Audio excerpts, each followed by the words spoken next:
Hey everyone, hope you're having a good day. My name's Andy. My channel is Finding Value. Today we're going to be doing our daily technical analysis update of commodities, working our way through dollar yields, precious metals, and commodities and ETFs that I follow. If you need any help, check out finding-value.com. We do have a 5 p.m. Mountain Standard Time on Sunday question and answer session coming up. So love to see you guys there. Bring your questions. We can talk about opportunities that I see in individual companies in some of these sectors, and we can talk about whatever you'd like and whatever questions you'd like to bring up. We do have the word discount in the coupon code, so we still have a little bit of a discount going on. Let's dive in and see what's going on with the markets right now. We've got the dollar here, all right? Dollar yields interconnected, and we bounced off this bottom. We started to come back, and we had a massive surge yesterday. Today, you know, this is the time where you get up against resistance. We're up against resistance. Is this going to try to push through and go higher, where the dollar increases and yields increase? Definitely a possibility. But we're up against resistance, so we need to see how yields react here. To me, it looks like we could still push through if it decides to do it, but we're up against resistance, and that resistance could throw another turning signal where it heads lower. So right now, not exactly sure which way the dollar is going to go. We're pushing up against resistance, and the momentum is still to the upside. The 2-year yield down a little bit today. Are we going to roll over, or is this going to continue to run higher? We don't know at this time. If we back out to the weekly, and what we look at is we see a large down candlestick here and a weaker bounce overall. Generally, that works its way lower. And we can also see much larger selling pressure over here, and we can see the weaker coming on up. That generally works its way down. So to me, it looks like the market wants to push the 2-year yield lower in the short term, but that doesn't mean that we have a 90 or 95% confidence level. It's more like a general trend that I've seen in the past where you get a bearish engulfing, bearish candlesticks there, and it's working its way up, but it's struggling. That to me generally feels like it wants to head lower. It doesn't mean it has to head lower immediately. Now, the 10-year yield, this is broken to the upside, and it looks very strong to continue higher. The 30-year yield also looks strong to continue higher. We had that big candlestick yesterday of the increase of yields on both of those. That is generally a trait to go up. So again, we're getting mixed signals on different time frames here. And the dollar's up against resistance. Generally speaking, we get a stronger dollar with stronger yields. And when we get towards the end of a cycle, the end of the real estate and the end of the business cycle, all of these generally turn lower. Right now, I'm not seeing that. That looks to me like the 10-year and the 30-year are strong, and the 2-year is confused. If the yield curve continues to invert and we go higher here, that means more inflation, most likely, and that the market is still strong and people are not positioning in bonds for a move. Now, there is the case that we go into stagflation, where markets weaken and yields go up. And that very well could be a possibility. If that is the case, we would see gold go up too. And gold did go up today. But we also had weaker yields today. So that's where we're at with yields, and we're going to have to get more data to see where this thing wants to go in the short term. The TYX TNX ratio basically sideways. It's slightly higher, 0.4%, but more or less this is just kind of working its way sideways. We've got bond prices up slightly, but you could also say that's an inverted bloody nose where it could continue lower. What I'm going to say is I'm going to hold my judgment. Let's see what the next couple of trading days bring us. Gold up 13 bucks. We got that large selling pressure yesterday with those yields move. And today we get a little bit of a bounce. Again, let's see where we go. Um, I still think we could head lower in the short term before heading higher. And then we could see a reversal candlestick, whatever. Um, in the short term, it's very difficult to predict a lot of this stuff. In the medium term, we're sitting on top of support and we've broken out of a falling wedge that generally indicates that we want to go higher. But in the short term, the next few days or week or so, we very well could pull all the way back here. So short term, I think it's possible we could pull back. It is possible. Doesn't mean that's my likely outcome. Usually when I get mixed signals like this, I just don't do anything. All the valuations are at my back. The tailwinds are at my back. I don't care about the short-term market movements. That's what makes short-term trading difficult to get right all the time. Silver up 0.91%, but again, we've got that large selling pressure day yesterday. This could just be an inverted bloody nose where it continues lower for the short term, which is a possibility in what I think is the likely outcome. Same with platinum. We could go down in the short term because we don't really have too much of a bounce. The buyers aren't in. This is a inverted flag pattern. We dipped out of that. We could go a little bit lower until we base out. So just be patient. XAU to gold ratio up today, but again, the momentum is rolled over, and I still think we could go a little bit lower in the short term. Longer term on the weeklies, it still looks okay to go higher. So we might have a little bit more short-term weakness than just ripping higher right off the bat. But I can't. Again, I'm not ruling out that it can't rip higher.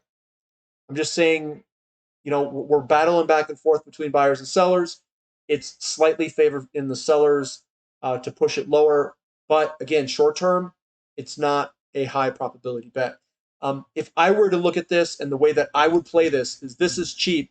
We've got higher lows coming up into this resistance line. I think we're going to go higher. So I would be accumulating slowly in gold and silver mining companies.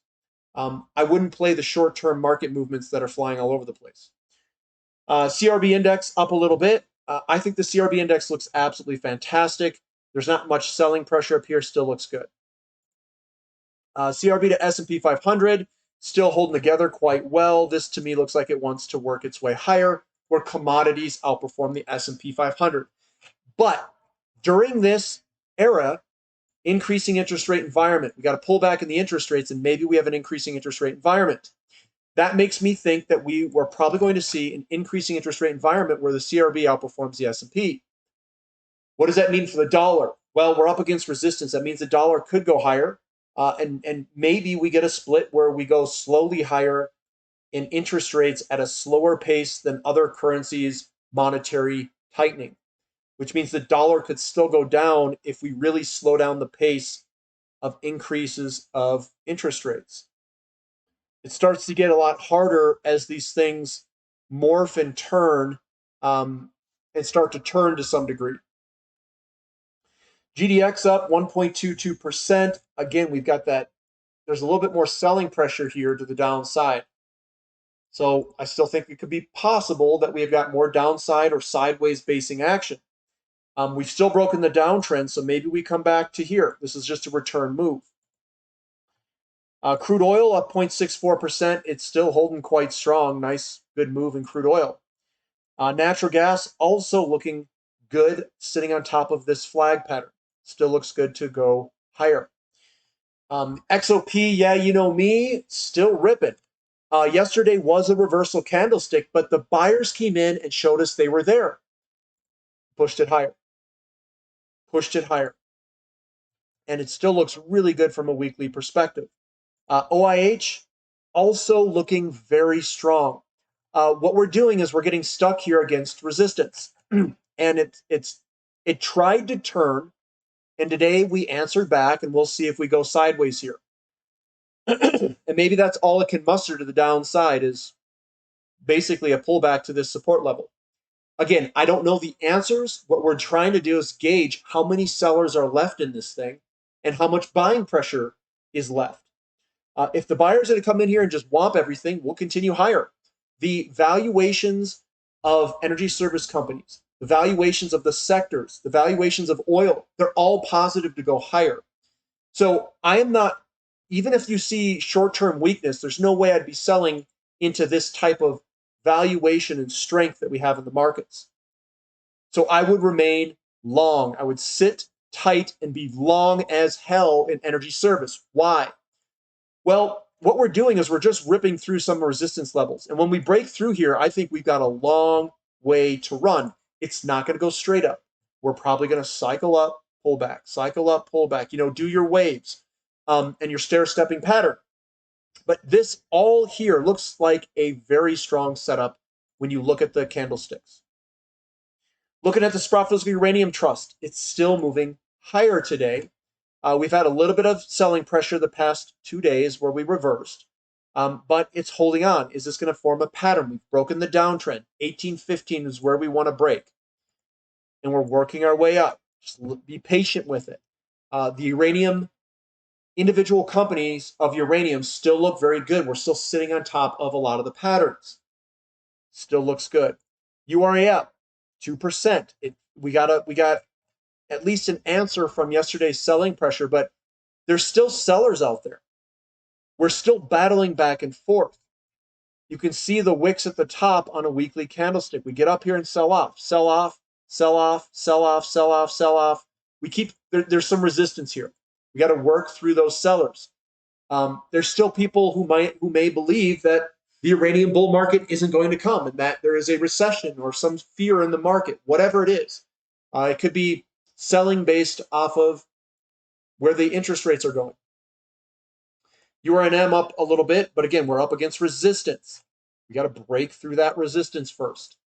And then URNJ is just an amplified move of what we're doing. And right now, the bigger boys are outperforming because smart money moves into the big names first. They don't go into juniors. Juniors go last. Juniors are where all the retail sector goes. So looking at TAN up a little bit. I do think we're at support. We'll see if that support holds. Right there, making love to the support level. We've got COPX up 1.5%. This looks ultra strong. I think COPX looks, we're in the channel right now, but if copper breaks out, we could see this really start to move. We'll look at copper here shortly. Lithium up 2.5%. Lithium doing all right in terms of the ETF.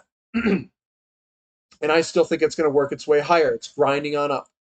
REMX, same thing, grind on higher. We got a little bit of selling pressure yesterday. It's going to grind on up. We're sitting on top of patterns. That's my take on it. The S&P 500, we got an answer back today, but again, I want to see if this sticks. We had a pretty large selling pressure day yesterday. Depends what yields do.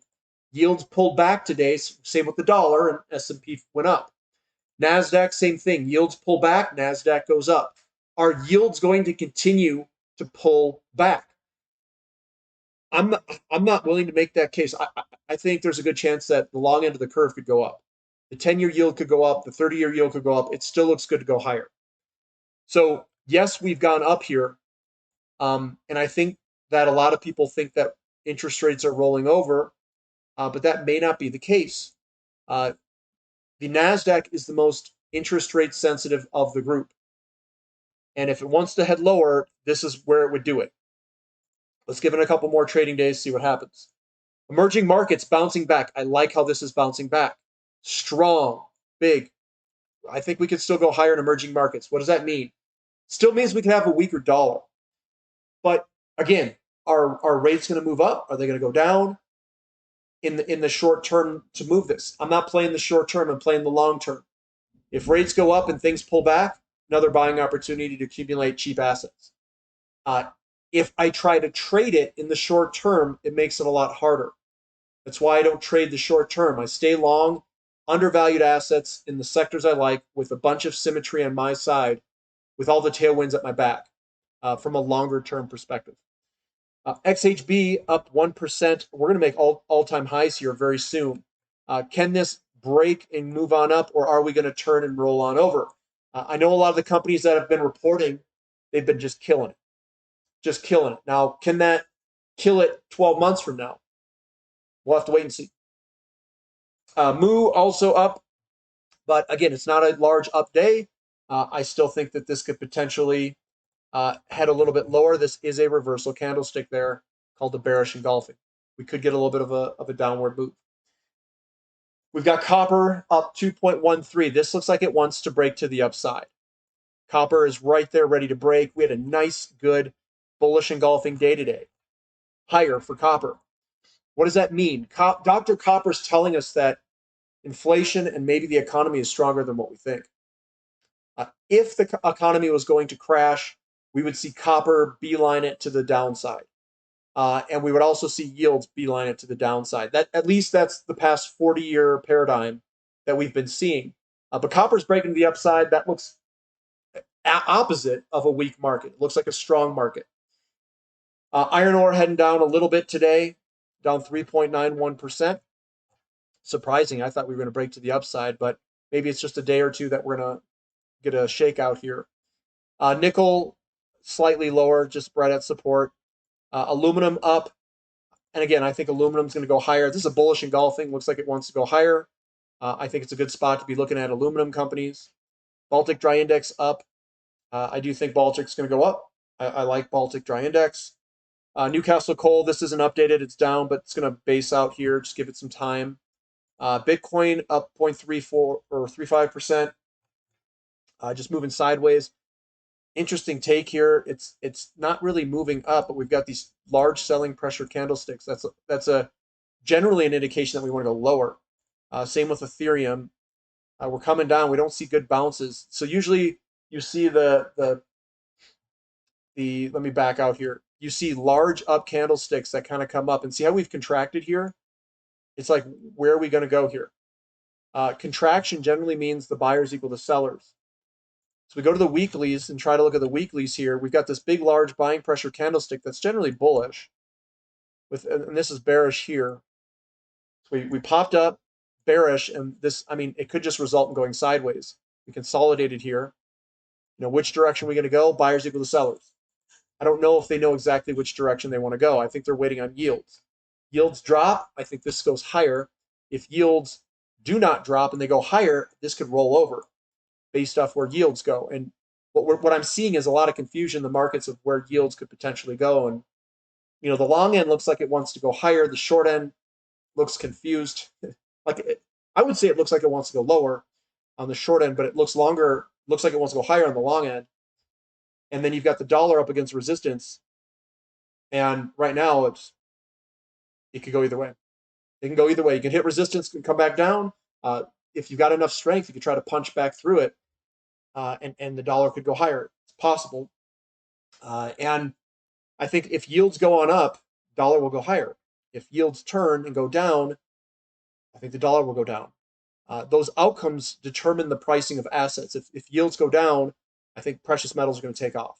If we have more inflation in the system and inflation starts to come back, we could see gold go sideways for a while and oil and the rest take off to the upside. And that very well could be the case. That's what we're seeing in oil. We're seeing oil take off. We're seeing yields like, whoa, you know, yields are starting to kind of like drift higher with oil. And remember, oil is the translator of inflation into the CPI. And if oil goes up and we see a big oil price, I'm willing to bet we're going to see yields go up. So that's what we're seeing. That's the current situation. A lot of people think that a recession is coming and yields are going to roll over, and I don't know if that's the case. We could see a recession with yields go higher and oil go higher, maybe. But again, we'll continue to follow this. We'll continue to track it. We'll continue to see with more data that we get over the next week or two which direction we're going to go. The clearer the direction comes, the clearer I think more people are going to jump on whatever that direction is. The way that I'm seeing it, it looks like a lot of people are positioning in energy service and oil exploration, natural gas companies. I would probably guess, if I had to make a guess here, that interest rates are probably going to go higher. And that's what Powell says. Powell says that, you know, keeping rates higher for longer. If I see people positioning in that area, and bond prices seem to have broken to the downside, and I don't see much of a bounce, I still think that yields could go higher here. So that's what I've got for today. Thumb up for the content. Subscribe to the channel. Subscribe to the website if you guys like. Again, 5 p.m. Mountain Standard Time Sunday. And we'll catch you later. This is Finding Value.